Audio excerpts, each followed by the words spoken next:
Today is February 2nd, 2022. I love it when numbers do stuff like that. So I just woke up and I just want to say off the bat that I am dedicating this coffee to Christine and Sarah. They are new to their Christian freedom and vlogging about it on YouTube. Their channel's name is Coffee with XJWs. They're from, I don't know, New York area. At least that's what it sounds like. I don't know specifically, but I used to live in New Jersey and New York City, and I just love their accent. And, excuse me, big air hug to Sarah and Christine. Honestly, I was having a really horrible day on Sunday, and I wanted to share a little bit about it because it's interesting, the discussion. The reason why I want to share a little bit about it is because I want anybody who watches my videos to know that I am not just this always mild and gentle person who speaks with kindness to people all the time. Of course I'm not. I'm human.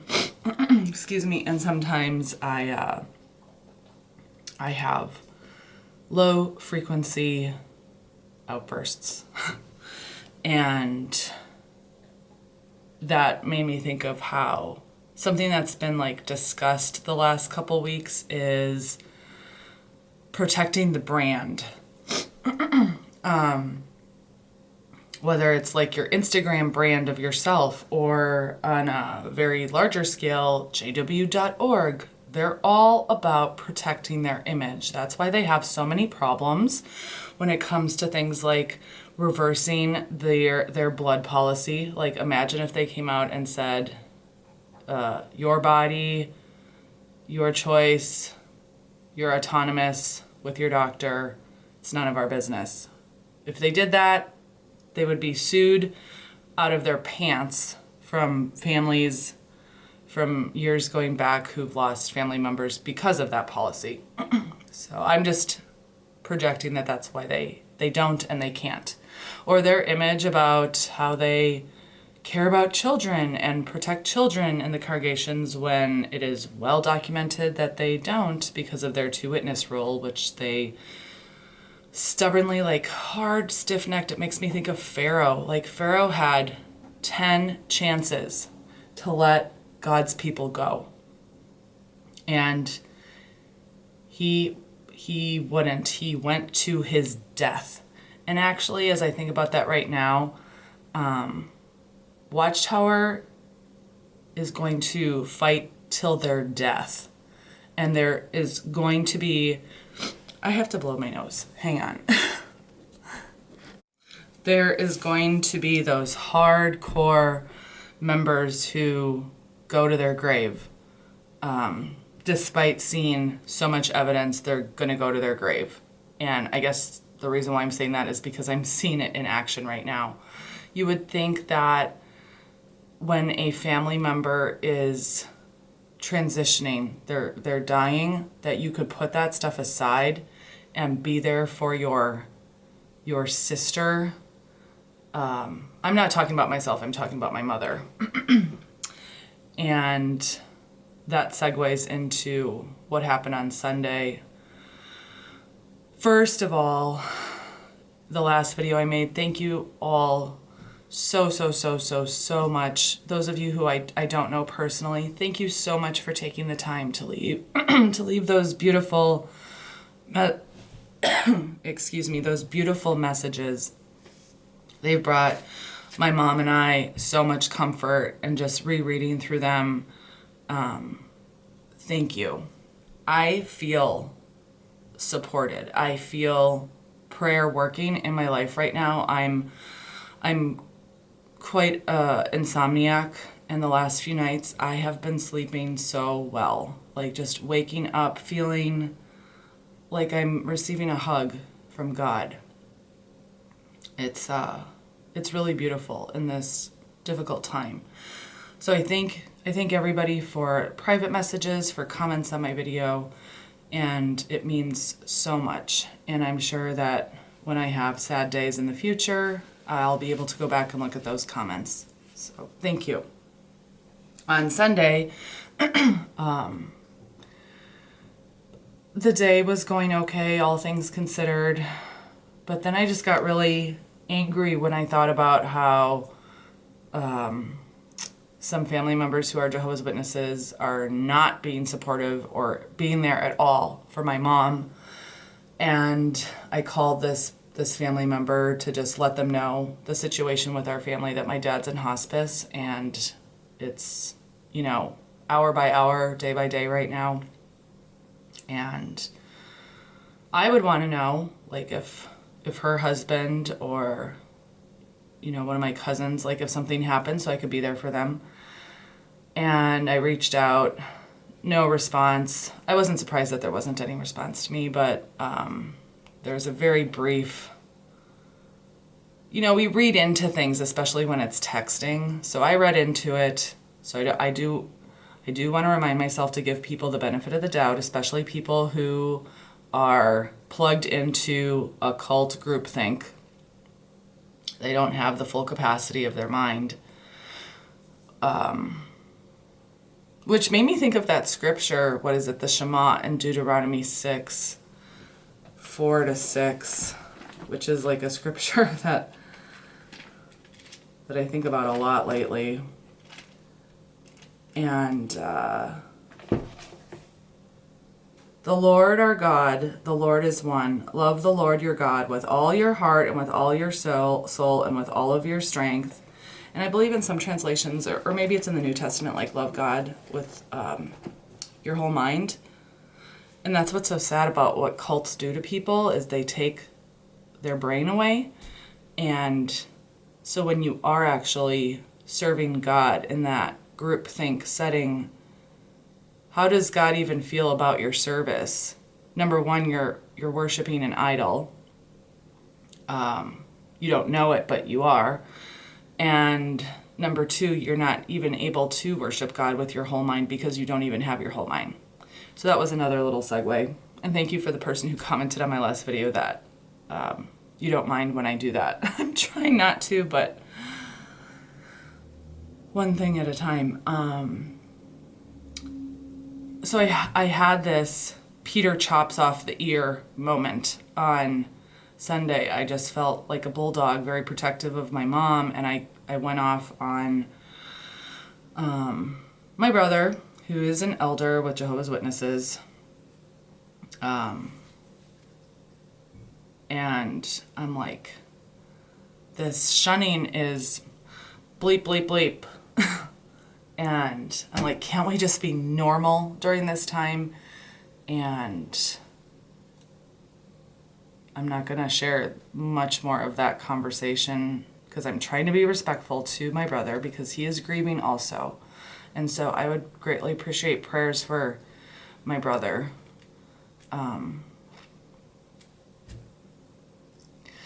Strange times, but yesterday was much better.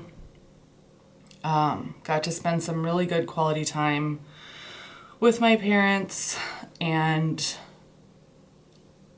before I talk about that a little bit, I doubt that he'll watch this. He's a very busy person. Jonas in Norway, or is it Sweden? I'm sorry. I watched your latest video, and I just first of all want to say thank you for the work you've done over the years when it comes to exposing the human rights violations of Jehovah's Witnesses. I think it's so important and an example that we can all follow of how focused he was from the legal sense, human rights abuse, and especially when it's a group not taking care of children. I need a little coffee. Begin each day with a grateful heart. Someone gave me this mug. I'm so sorry. I don't remember who, but powerful reminder. But my heart is thinking of you, Jonas, because he mentioned how he feels that he's a high-functioning depressive or a person with high-functioning depression. I personally feel I can really relate to that. And that's my segue into why I've been feeling a lot of regrets the last few days, because Winters are hard for me too. I live in Wisconsin. They're really gray. Just days and days and days of gray and cold, and you don't want to go outside and do things that help things like depression, like exercise or whatever. I haven't been very self-disciplined in that, and so it just became like a downward spiral where I just didn't want to be around anybody, including my own parents. I just wanted to self-isolate, and so I didn't get to... I'd always planned on having like a video, not to share publicly, but for myself, record a video of questions that are good to know about your parents. It's like you try to cram everything in before it's too late, and I kind of feel like I missed that window because I was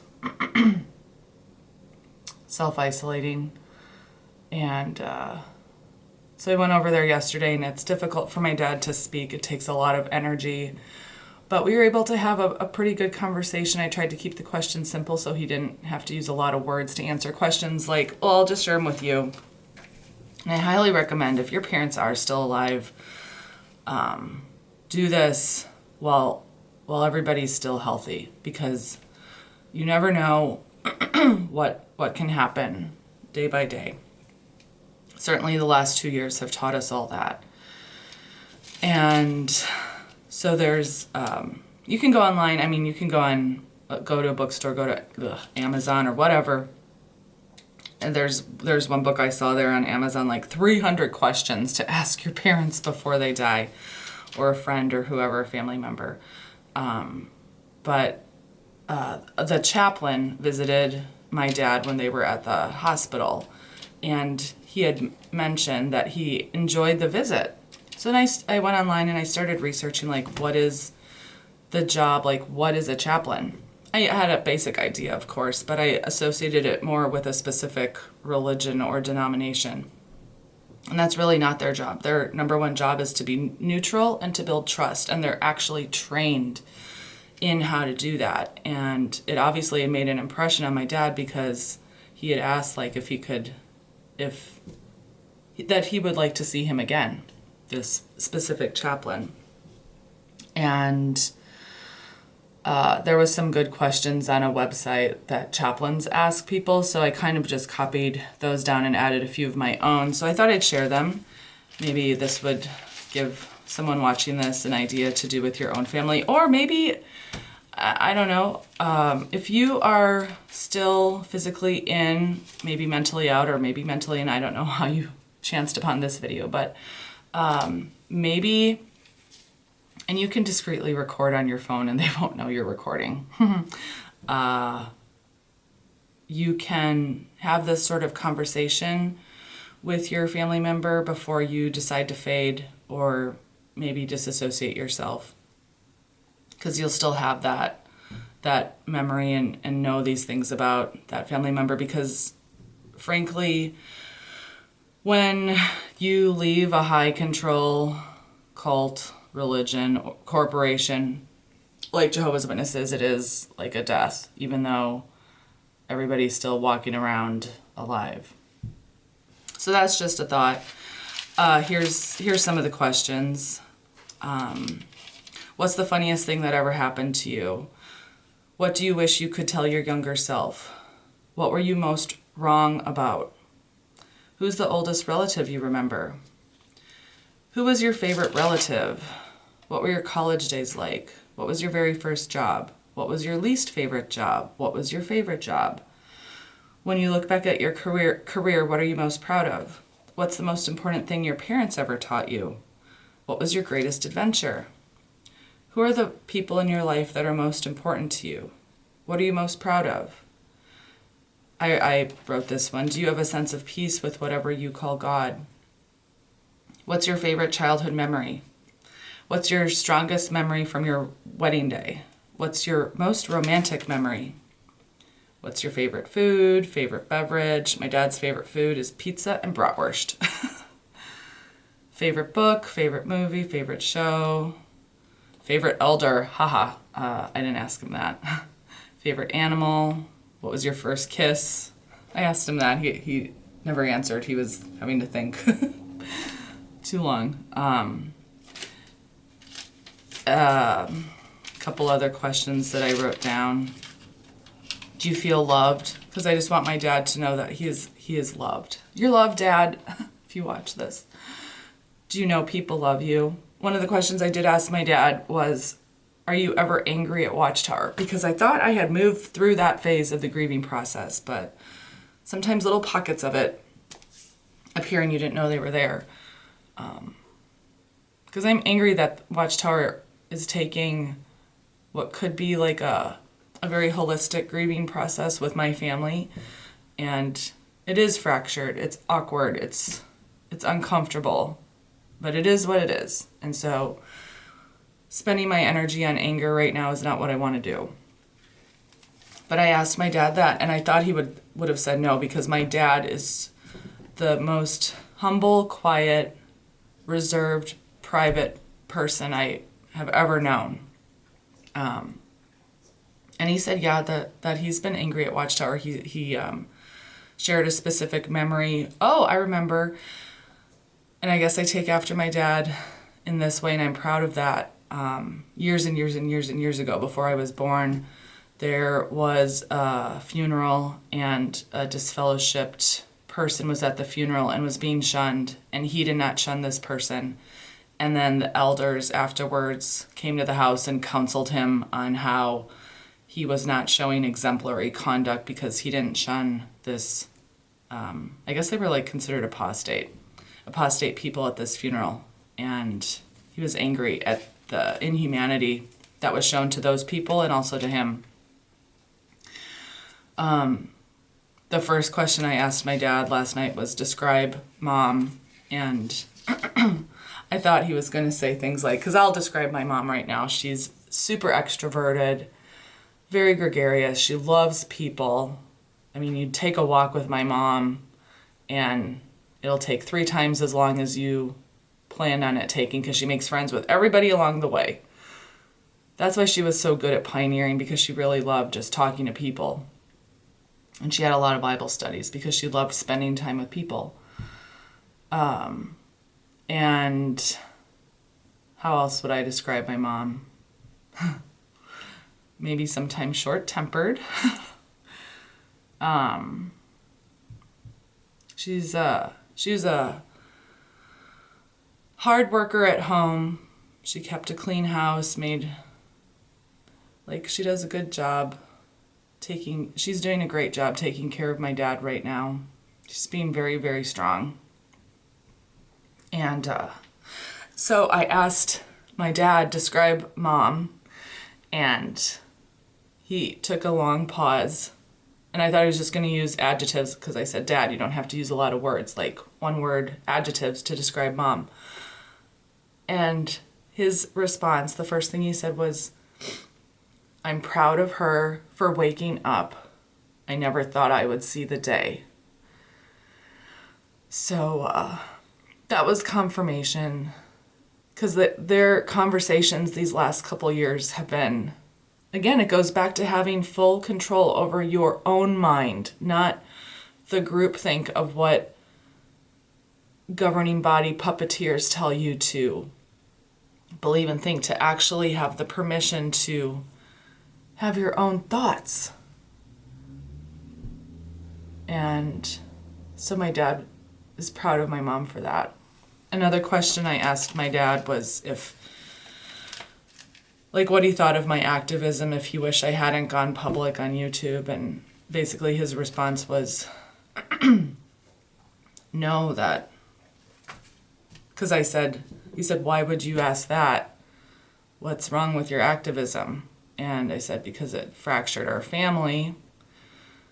Because perhaps had I just kept quiet and faded into darkness without making any noise, I would still have more normalcy with my family, but I don't think so. I hear so many stories of people who just try to fade. And unless you are keeping up the appearances and doing the dance of signing into Zoom and blah, blah, blah, blah, blah, they're gonna they're going to soft shun you. So I have to be authentic. I can't play poker.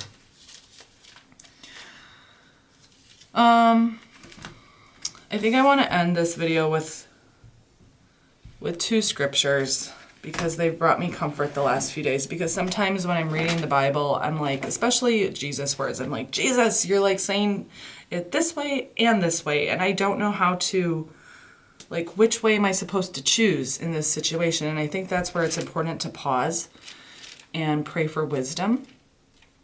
Because sometimes I feel like I've been too harsh on Watchtower. And then other times I'm like, no, walking on eggshells around these people is what allows them to continue their abusive behaviors. So when I went to church on Sunday, they had read this scripture, and I could be snarky and insert my own words into what the tax collector said, but I won't. You're smart enough. You know the words that you could add to this. Luke chapter 18, verse 9. To some who were confident in their own righteousness and looked down on everyone else, Jesus told this parable. 2 men went up to the temple to pray, one a Pharisee and the other a tax collector. The Pharisee stood by himself and prayed, God, I thank you that I'm not like other people, worldly people, robbers, evildoers, adulterers, or even like this tax collector. I fast twice a week. I go to Zoom meetings, I do service, and I give 1/10 of all I get. But the tax collector stood at a distance. He would not even look up to heaven, but beat his breast and said, God, have mercy on me, a sinner. I tell you that this man, rather than the other, went home justified before God. For all those who exalt themselves will be humbled, and those who humble themselves will be exalted. Thanks for watching, and seize the day. Carpe diem. Deo volente. Shalom.